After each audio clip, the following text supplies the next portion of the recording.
Hey, everybody, and welcome to yet another Tuesday, November 24th for Apple Tuesdays. This is kind of when, during this, move my chair here, this wonderful pandemic quarantine, I've decided to take out my Apple II that I grew up with and put it on the internet. So this is not an emulator, it is the real deal. I've got some little things under the hood, but for the most part, it's an Apple II. And most kids on the internet probably have never seen one of these, or if they have, they've seen the kids react, and that's cool. It's a great little unit to get into programming, basic assembler. Assembler is that wonderful language that kind of encompasses the underpinnings of most everything on your phone, on your PC today. They're all running, operating system libraries that underneath those, there's other libraries, and underneath those are the actual runtime binaries, which are mostly written in binary. So you get down to that processor level, and this is the machine to really touch that that interface there. You got hardware registers that you can play around with, direct access to the RAM. So you can't really get any more core than this. Like I said last time, I've even had a situation where we've plugged another computer into this to basically make snapshots of all the memory. And that was just pulling the processor out, putting in a ribbon cable that emulated the 6502, and you had complete control over the whole unit. So tonight, what we're going to do, though, is we're going to go back to the 80s, and we're going to imagine ourselves with some music, right? And these Apple IIs, nothing really did music per se. So we still 99% of all of our audio fixation came from records, tapes. And so the first thing we need to do is just play music. So I think what I'm going to do here is I've got some of my music queued up here. So I'll fire it up and see if I get myself kicked off some of these streams. Because, you release music and then there's no way to tell YouTube or anyone that, hey, don't kill my stream, because this is actually my music, till after the point.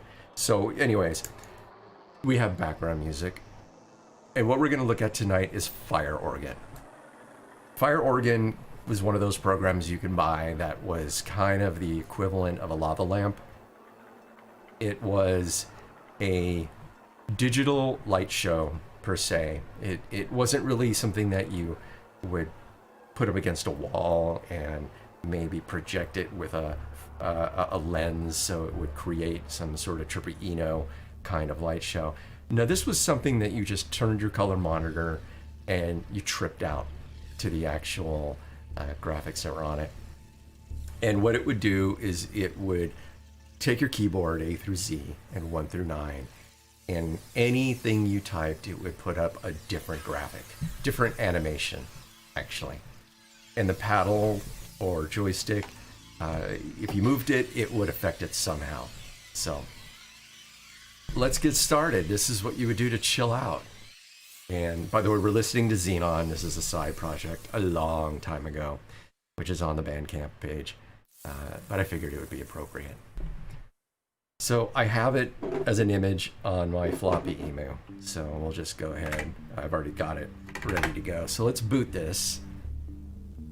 And good old David DOS, yet another DOS. Now, Fire Organ, obviously, this is not the original disc, but it really required every bit of memory. So David DOS was used to push DOS up into the higher parts of memory. So you could actually then run Fire Organ in this special form. So we'll do that now.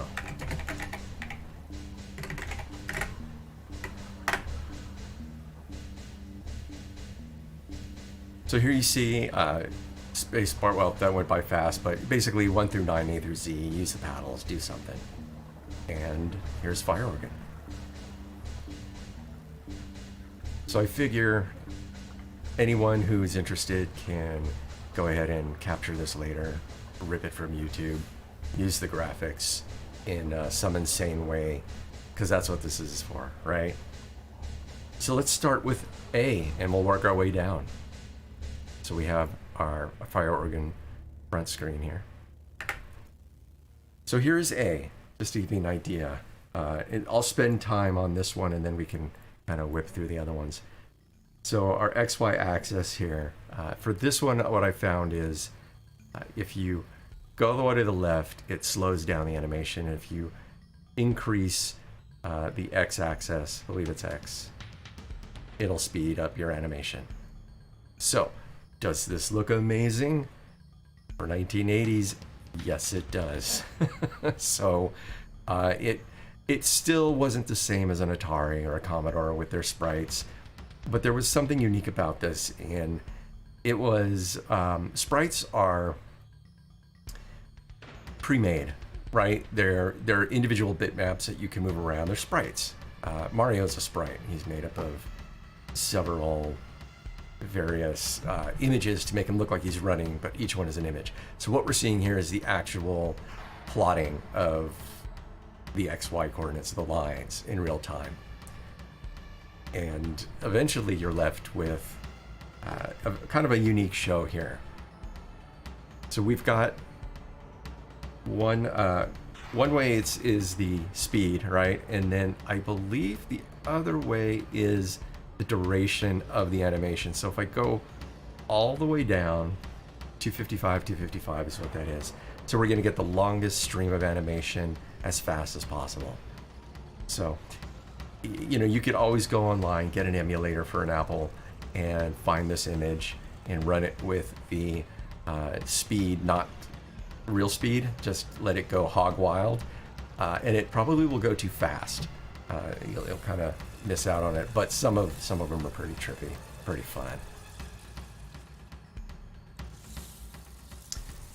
So I think the buttons on here, we have 2 buttons. One of them looks like it causes it to jump course. So every time I press it, the angle and the width changes. And the other button should reset. So you can just kind of wipe it clean, start over. So for the most part, probably just want to keep this pegged all the way down and to the right. And this is kind of what you would do. You just kind of trip out to this. Cleanse the universe and bring us out of darkness. Fun stuff. So let's go to B now. This was A. We'll try B.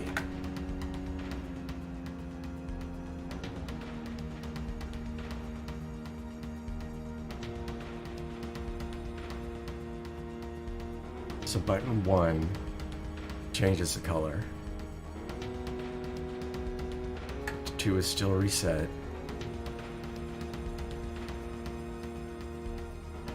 And again, if I head all the way to the top, it will change the length to basically 1 step at a time. As I move all the way down, it increases the number of steps before it starts to redraw and give that illusion of movement.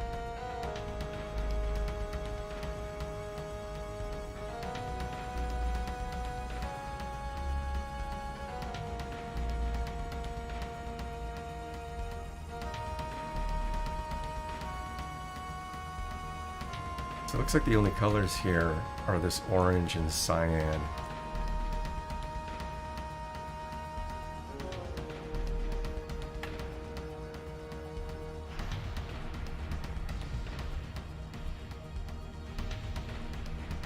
Amazing what's considered cutting edge of the times.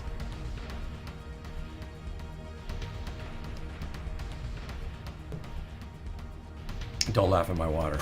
Only I get to laugh at my water. I laugh at my water, it's okay.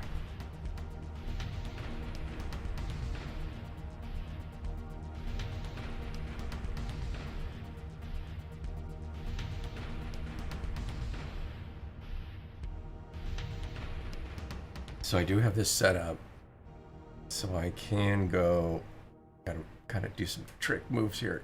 I can go full screen here, so we'll go ahead and do that for a little bit. We'll go ahead and move to C.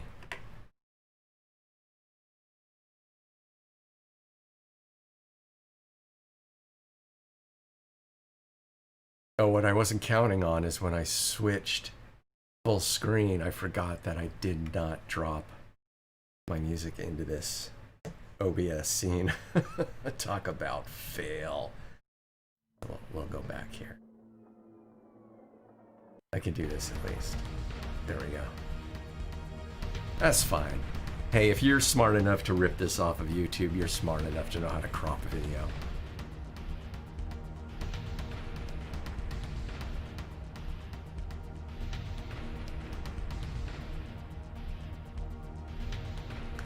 Hey, Argentina.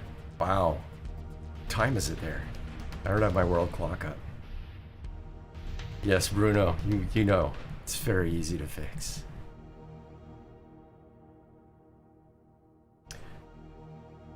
Man, I'm already seeing people from places I've been and I miss that I've been to. Traveling. Who would have thought that we would not really be doing it for a couple of years? So I like this one. This is C. And I think if you push a button, it does restart without redraw. This kind of reminds me of a weird version, not version, but a weird Mario. It's not Mario. What is that? The Yarn game on the Wii. Someone knows it. We have it. It's just been forever that I played it.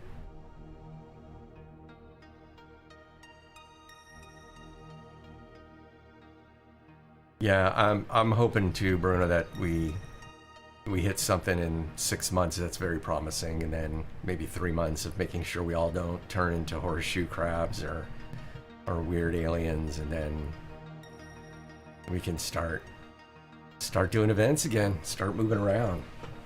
I mean, we just got to be responsible.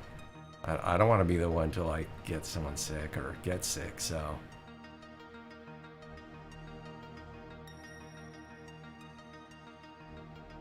So I've noticed some of these, but one of the buttons does do a color shift where it takes all the bits and it moves them. 8 bits, it moves everyone over, exclusive ORZ. This is not one of those. All this is doing is changing the colors. Kirby, that's it. Kirby's something. Kirby's Yarn something. That's kind of what this reminds me of. All right, let's go to D. I believe we are on D now. That last little shimmy, that was that shift I was talking about.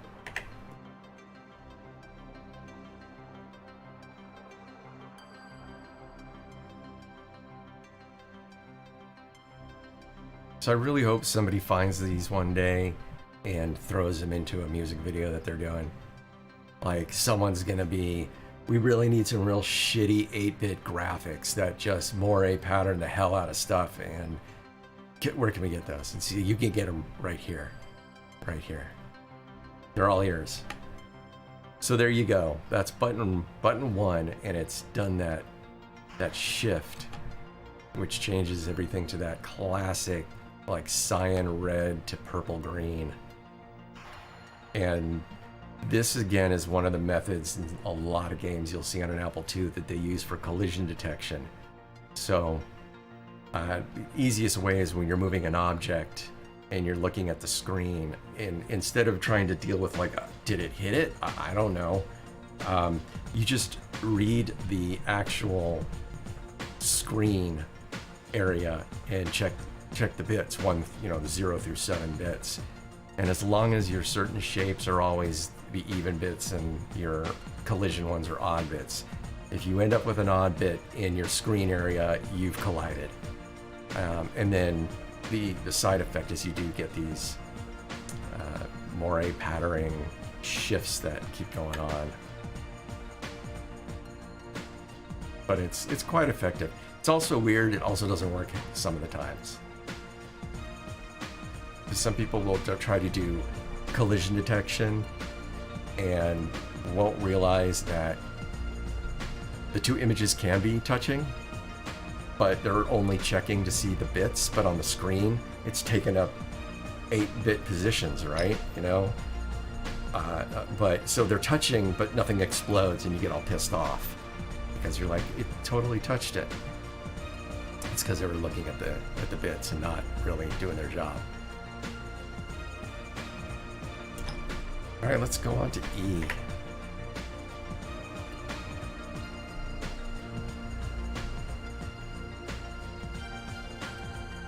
It's a curious one.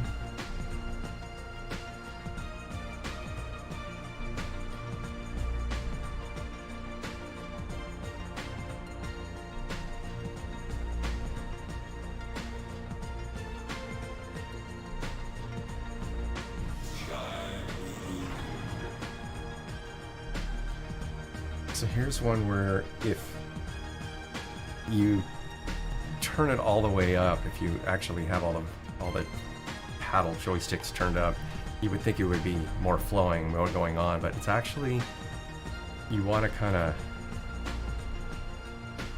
make this a quick shot, and it's a little bit more of a trippy, flashy effect. It's kind of boring this way when it's just kind of going on. It's a little low, slow self here. Not much to look at. Although it's probably just because I've been conditioned to really expect everything from a computer. This is still probably pretty impressive.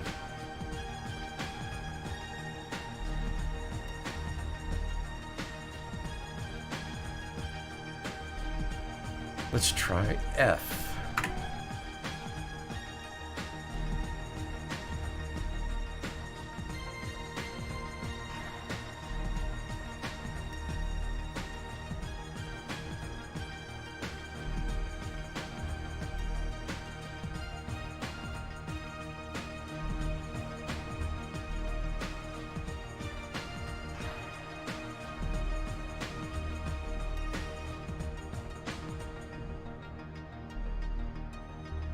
Digital spirograph. Yeah, it actually does. That was inadvertent. And I didn't even realize that until after we had recorded it. I was like, this is kind of a Christmassy, dune, desolate track of sorts. And it's actually, I actually have a cut of it that's shorter, and I call it the Xmas cut. I know, it's weird. It's just that that shaky, that shakery, you know, like jingle belly kind of vibe. What is it? Mannheim Steamroller? Is that what it is? Yeah. Totally inadvertent. Should have sounded more like this stuff. This is the weirder stuff.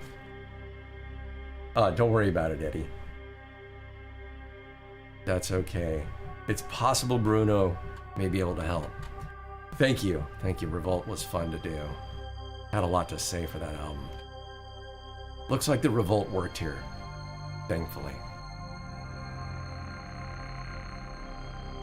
All right, I think we are on G.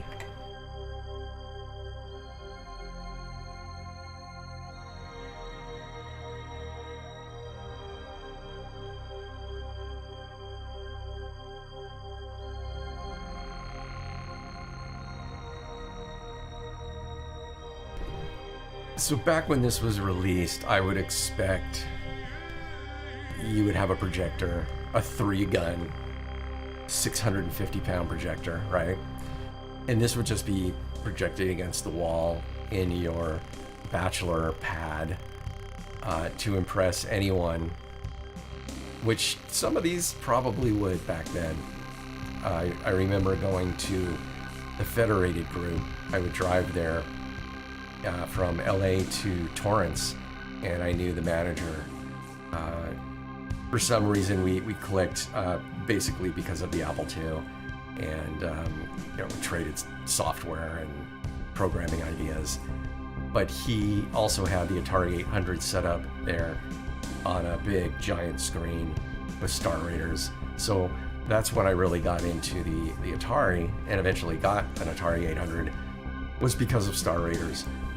But the nice part is you could go in to this huge store, and there's this huge screen, and Star Raiders was just there, just in the background, just flying through space, which for then was like mesmerized everyone. They just put it on because it would bring people into the store.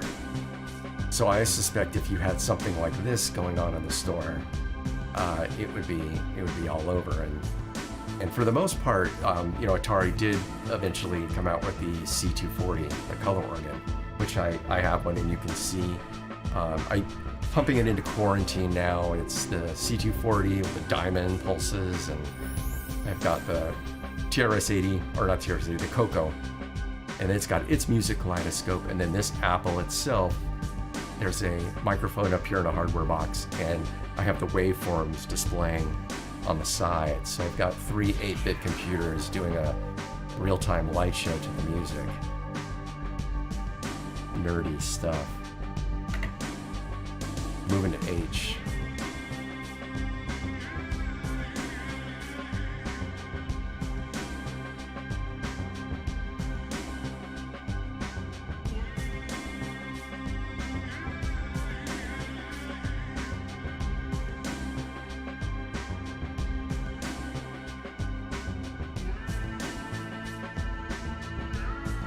So here's one that does use the button to shift the bits, because there was never a true white.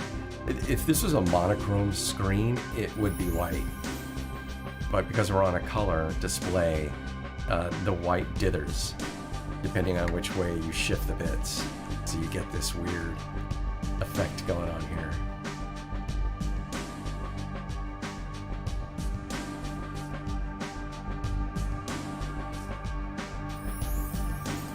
Bad Mojo, man, that has gone through so many. Gonna go to I. It's gone through so. Aw. Bad Mojo has gone through so many lives. I mean, it came out CD-ROM, and then a Sega Genesis, and then they redid it for German audience, Japanese audience. You can go online and see the videos, but then eventually it made it to, I want to say it was rebirthed as a redo game on a CD, or maybe downloadable. I'm not sure. I'm a little fuzzy on that part, but eventually it went to Steam, and that's where you can get it for like, I don't know, $5. The thing about Steam, and it's fine, I don't make a dime from it, but if you buy Bad Mojo, the game, on Steam, they don't really tell you this. Anybody watching this, go to Steam, go buy it, go download it, and then go to the directory. You can click on the game and go to directory that it's stored in, and you'll see a folder called Soundtrack. And in it is the 2 double CD, 2-disc set of Bad Mojo that was released. They just don't tell anyone, and it's in FLAC. So you get the soundtrack in complete form for nothing. It's free. Comes with the game. Just don't tell anyone. So I suspect a lot of people will be now checking their hard drive. Other than that, you can go onto my Bandcamp, and I think it's there as well, and then the vinyl is available pretty much everywhere. Just get it off of eBay, or you can write me and I can sign a copy. So okay, I was this head, right? What is J? Oh wait, we need to go to I and see what happens when you push the button. Oh, he just starts talking right then and there.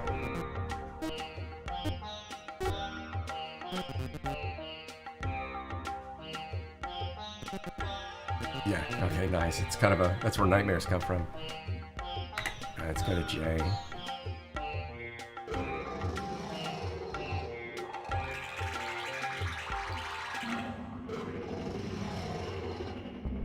So what you're hearing, that growling, is an SM-58 being dragged across a washboard.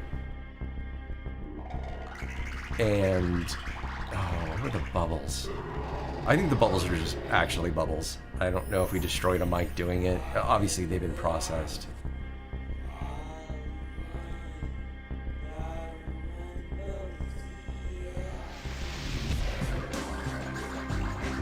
Yeah, we were big Twin Peak heads back then. You couldn't tell.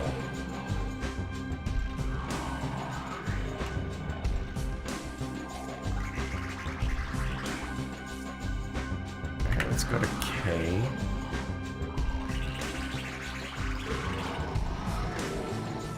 So this looks like it's using Xdraw. So you can Hplot and you can Xdraw. And I believe once you've Xdrawed once, if you Xdraw over it, it just removes whatever opposite pattern of bits that you laid down. So it kind of does these cool effects at times.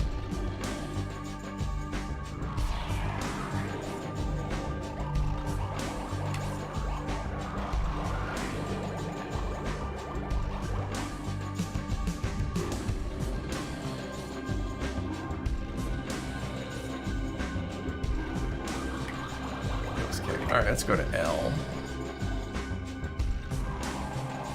More shifting. This is after the acid's really kicked in. Just put this on a 17-foot wall.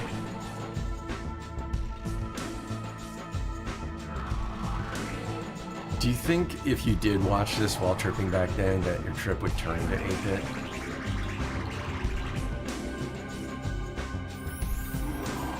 Kids.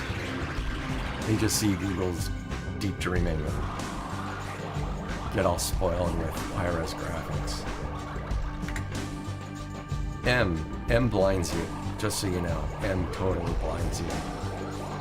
I don't know what M is doing. M is just white. Curious. I don't think this has any audio input capabilities. Oh, what is this? M stands for mysterious. Here we go. Huh. I guess M stands for Russian trigger code. I don't know, this was in the 80s. And, you know, just got sneaked through. Nobody, there was nothing in place back in the 80s, guys. If you wanted to release a game with information on it that could be deemed questionable or clear and present danger, yeah, no one would care. No one know. There's no rhyme or reason. You just copy them like we did at DataMost. A bunch of people in the back room, till, you know, like 67 hours, several days just sitting there shoving floppy disks into duplicators and just packaging them out and into boxes they go. It literally was, that's how it ran. So let's go to N before I get in trouble.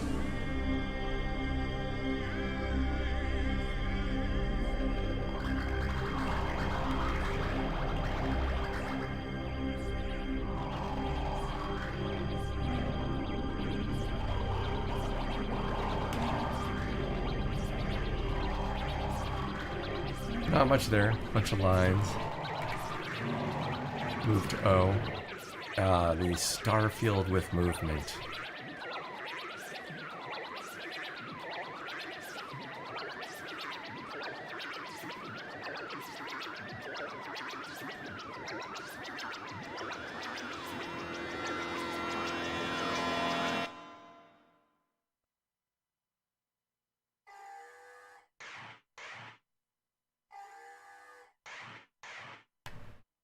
Not much on the button front. On to P. Hey, another one of these white ones. Must be setting something up. Not sure why.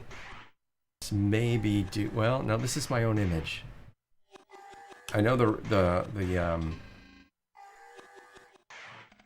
replay. Some of the games are a little weird because of the way they were pulled off in mid-play. So you know they're all cracked. Yeah, P's confused. He is confused. Go back to N. So now it seems to be locked up a little. Let's see if we need to give it a moment to recover.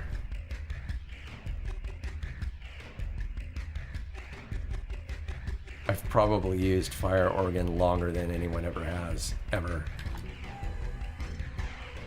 All right, so let's give it a nudge, shall we? We were on P.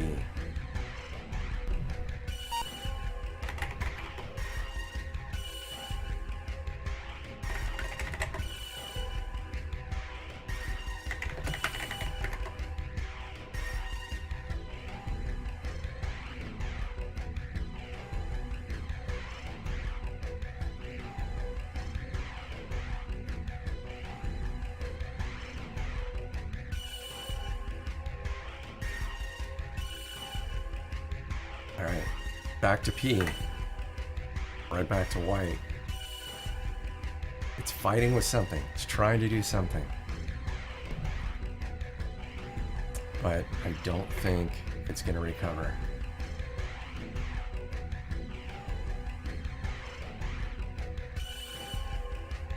And this could be a product of it not being the original disc. I do have the original disc somewhere. And it could be that even in high DOS, they may have had a special DOS that they've made that's not high DOS, obviously, which I think that has corrupted part of the routines in there. Bummer. So I don't think this is gonna work. Nope. Angry sound.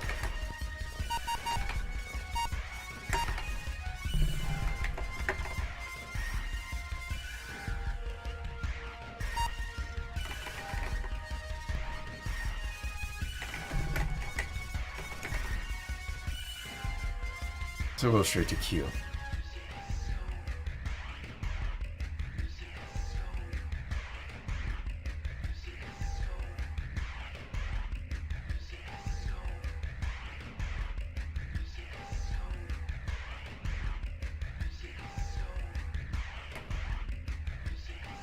All right, we're on to Q.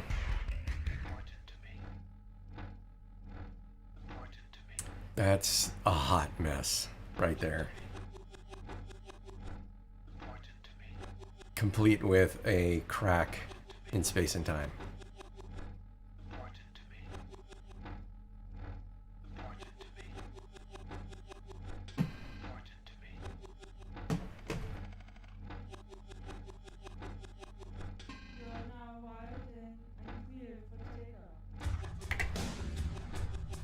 Let's try R.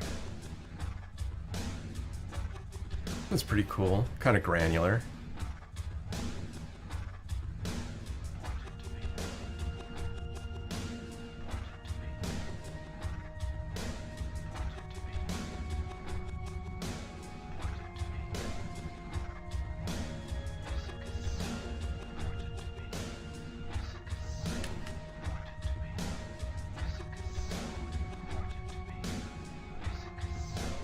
So each button on R just resets the actual scene here.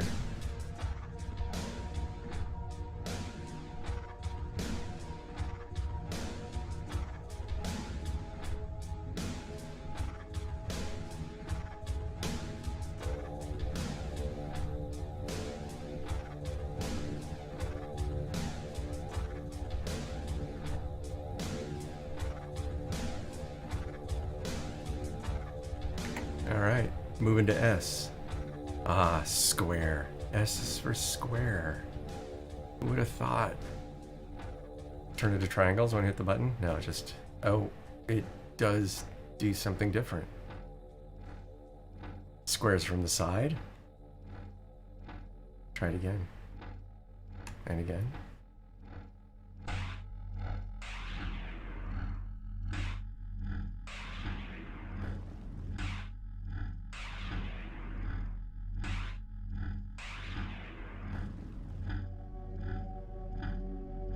All right. S was square the first time. The second you hit S once, there's squares, right? And then, let's see. If I hit a button though, kind of creeps it out. It's interesting, I'm noticing, and I think it's just the illusion. When it draws a square going down, it almost is like it's got shades, like shadowing, which is not possible on the Apple, so I have a feeling it's just an artifact happening here. The second you hit the button, it destroys that.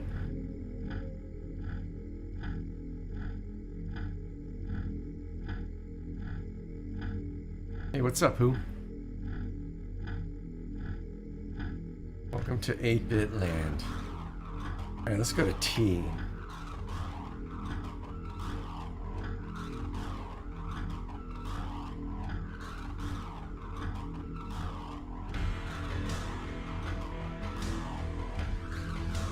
So the Radio Shack color computer has that music kaleidoscope, but so does the Apple.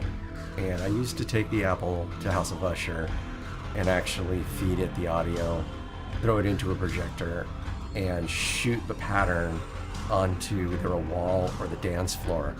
So you kind of had this 8-bit interactive dance floor you could dance on, a light up dance floor. In low res, so you got 16 or 15 colors, just not the 7 you see here. Yeah, good old Radio Shack rip. But now I'm thinking, you just go get a little Raspberry Pi with an emulator and Fire Organ, bring that to a club, since this doesn't really need any audio to work, and set up a keyboard somewhere, maybe, well, nail it down, whatever, and you can have like an interactive light wall for people to trip out on. Keyboards are cheap, so when they vomit on it, you can just throw it out and get another one for next week. So you heard that first in Portland, whenever clubs start opening again and I do a night. That's what I'm going to do. So you heard it here first. So there. What was that? I think that was T. And in fact, now I don't know, I'm sure I'm not the only one who's done this, but I do know I was the first one to do this in Los Angeles. That got Christmassy for a moment. Or like green and red like it was an infection. Back in the 90s, I think it was, or the early 2000s, we ran a club at a venue that many people know because I was a resident DJ for their Saturday nights there for a while. But we did a night called Peekaboo, and it was an dark 80s night, and I brought my Atari and all the cartridges, and I set up little zones so you could play Nintendo or Atari while you were, just hanging out at the club. And I have cartridges that I've had to drill holes in with rings that I had to epoxy to a chain because Hollywood, hello, I'd find them at the pawn shop the next day if I didn't do that. So that was a lot of fun, and really stupid, but a lot of fun because, now back then they probably weren't. They were still worth something, but I mean those joysticks, they got destroyed. So we're moving on to U now for Universe, as you can see. So we did that for a few weeks. It was a lot of fun, and for whatever reasons, clubs end. But not before said venue with different nights steals your idea, and all of a sudden, lo and behold, video games at their club. So hey, I take it as a compliment. Had a lot of fun doing those nights. Did Madeline's Tomb there, and Peekaboo.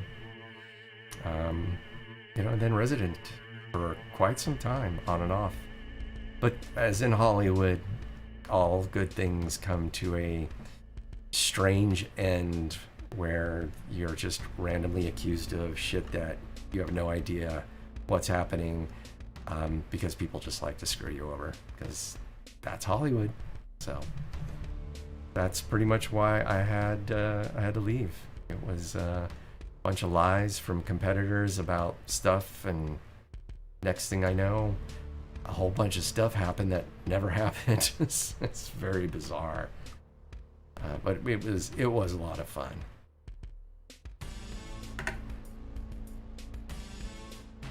So moving on to V.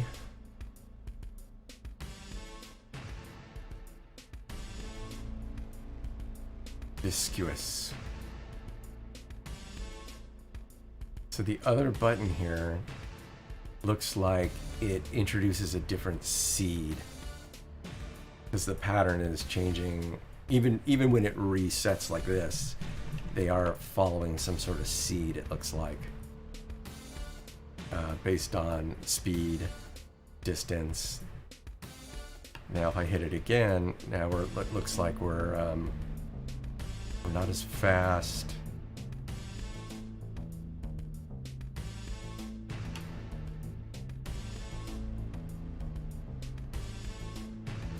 Or not. I don't know what the source code is on this. But that's V. Let's do W. W. So see, some of this comes back to me now. I remember W. The exploding birds.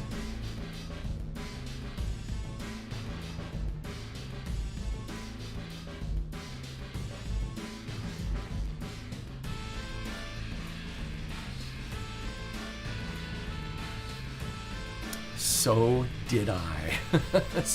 many hours. I mean, this was the feeling you got was, since none of this really existed back then, there were some pretty impressive video effects, but right, that was you had to watch that on TV. It was far and few between. No way was it interactive. But this, in the privacy of your own home. All right, let's, that was W, let's do X. I think we're back to the crosshatches.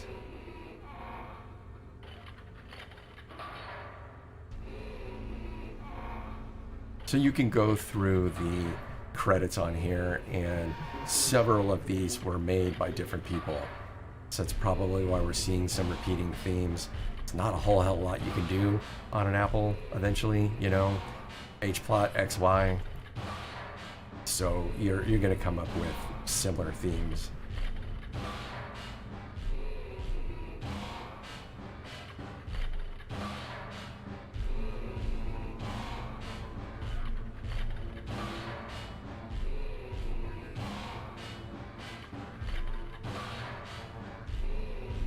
I'm going to assume who that was. It a Mac? Because the Mac had amazing screensavers. I mean, I grew up eventually jumping from Apple II to Atari to Mac. I went to Mac next. I didn't get to PC until Photoshop became available on the PC. I think that's what pushed it over. And when Digital Performer on the Mac, after number 3, became bloated and expensive. Windows, yeah, okay, Windows had it too. The Mac ones had tons, but yeah, it got to the point when Cakewalk came out is when I made the jump, because do I stick with Digital Performer 4, 5, 6, whatever it was, which was $600 back then. I mean, that's like $7,000 today. It's stupid money. I don't really understand how anybody could pay that. At that time, it wasn't like everyone was making a ton of money, but when Cakewalk came out, it was like, or you can spend like what, $99 or even $49 or whatever it was, and it did the same thing, and it did it faster. It wasn't as sluggish. Sound designer files? What the fuck? I got to convert 17 different audio files 6 ways. AI, it's like, I just want a WAV file, and I want it to be read, and I want it to be, you know, no confusion. I want compatibility. I want to be able to sample on a DAT, and then, you know, record on a DAT, sample it on whatever, and then I'll have to worry about converting it 16 ways just to get it into Performer. That's when the market switched for a lot of people. I'm going to jump to Y now. And Cakewalk, I think, was a big deal all around for stuff like that. And then eventually Photoshop, all those made the jump to the PC. And that was it. I mean, audio editing was always superior on the Mac. A little bit after. Hey, Eddie. Alien, come this Sunday, 6 p.m. my time. I'm going through all my videos, and yeah, we can talk about that then. I'll be showing it. Have a good night. But yeah, where was I? Just software. Sound editing tools, SoundForge. I think when that finally came on the scene, everyone jumped off their Mac. It was like, do I spend $6,000 in the 90s for this machine, plus another $3,000 for the software, so I can just jump up to the next OS? Or do I spend $2,000 for the machine and all the software, and it runs faster? So yeah, that was why for a while there Mac was in trouble. Okay, Z, you're a bunch of lines to me.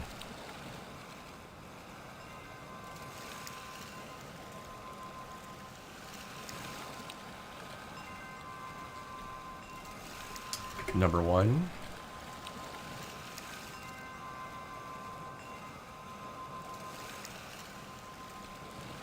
A lot of these look like the one-liner basic programs that they would kind of put in the magazines that you could just type in, like this one. I know anybody who's been on an Apple, you've written this. This is like one of the first programs you write.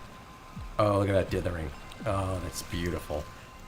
See, that's what happens when you pick a color in that 7-bit palette that just doesn't work. Oof. Number 2. You're a star. Hope you don't have epilepsy, anyone.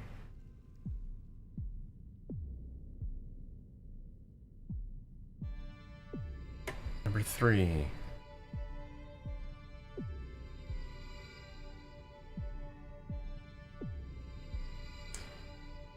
Was this built into the PlayStation, like the PS1? Because I know that Atari Jaguar had the same, I want to say it's the same as the C240. Okay, yeah, the Jaguar. If you buy the CD attachment, it has a light show. But I don't know if it was the same as the C240. I think it was something else. I need to go look online. I've always wanted to get one of the Jaguars with the CD. And then, like, is there a way you can just crack into it and feed it an audio in and it would do the light show? No, it did respond to the music, but it just did it so much better when you're on drugs. Number 4.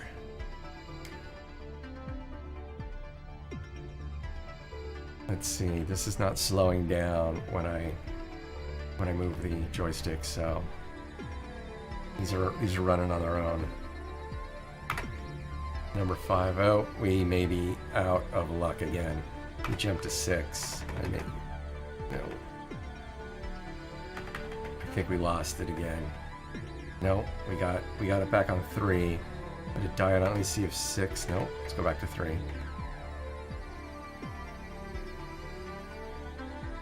All right, don't make me reboot. All right, let's try 7.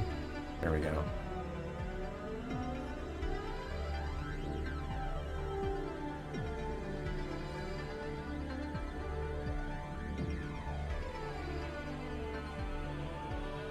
Number 8.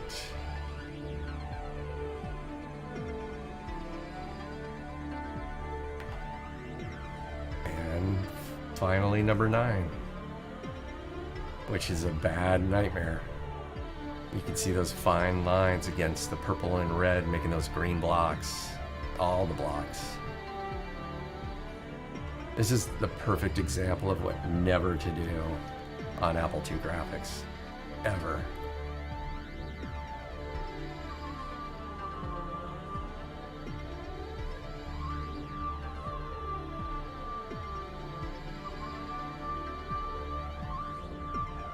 So that's Fire Organ. Pretty cool. I don't remember how much it cost. I don't think it cost that much. I don't know if they sold more than 10 copies, but it was pretty cool. Pretty cool stuff.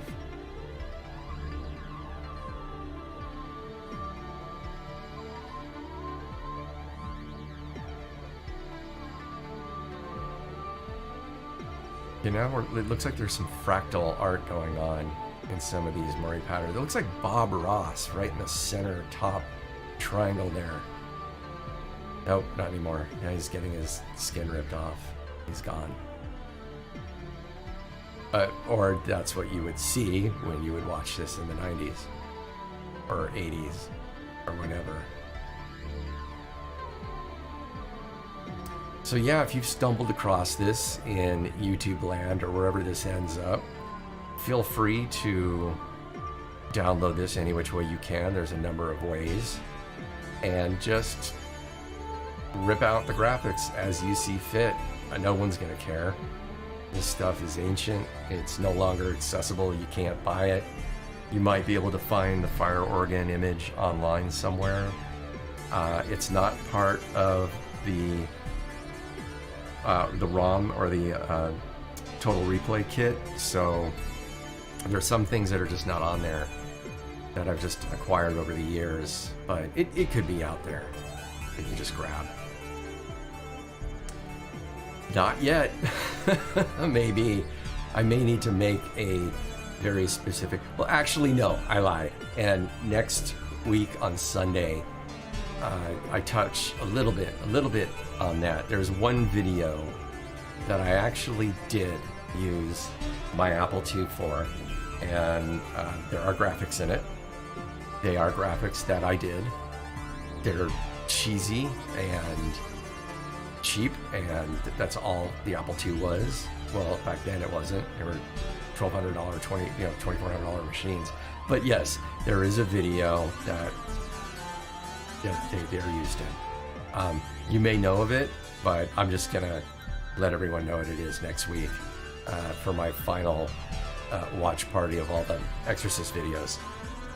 Would I do it again? Maybe, maybe grab some of this later and use it for something. It might be fun. But I just, anyone else wants to use it, should go ahead. It's almost a Peter Max feel going on here. That was kind of cool. A missing persons? I think is it Give? I'd have to look it up. It's one of the songs off the laser disc. Now I'm gonna look it up. Now I'll see him doing what you shouldn't do while you're streaming, but that's fine. Missing persons video. So he did, Surrender Your Heart. That was it. So he does whatever. It kind of looks like this, but obviously with paint strokes. But they color cycle it. He'll do it and then they'll color cycle it. It's pretty cool. Almost, I don't know how they did it. It almost looks like it's an Amiga, or some sort of video effects that they just did with color cycling in another room of what he was painting. But this could be that next thing. Like if you did Surrender Your Heart and you did this, then you may have the next digital Peter Max kind of vibe going on here. So someone please go ahead.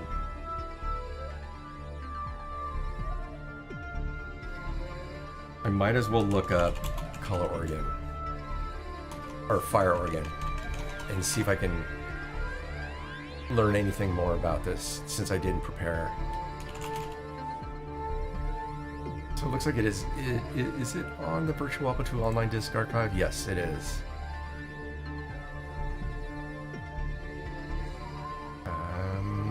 Yes, Fire Organ Disc 1. Java version of the game. So go to virtualapple.org. You can look this up as well if you want to play. And possibly it'll run better. There's no joystick. And obviously I'm not the only one who's put Fire Organ on the internet here. But here is the history.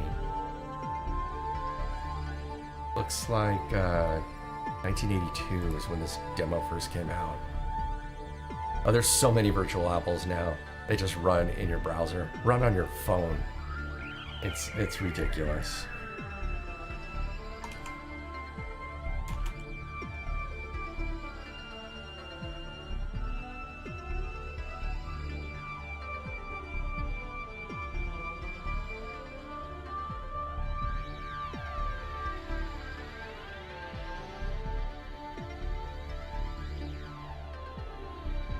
Yep, looks like 1982.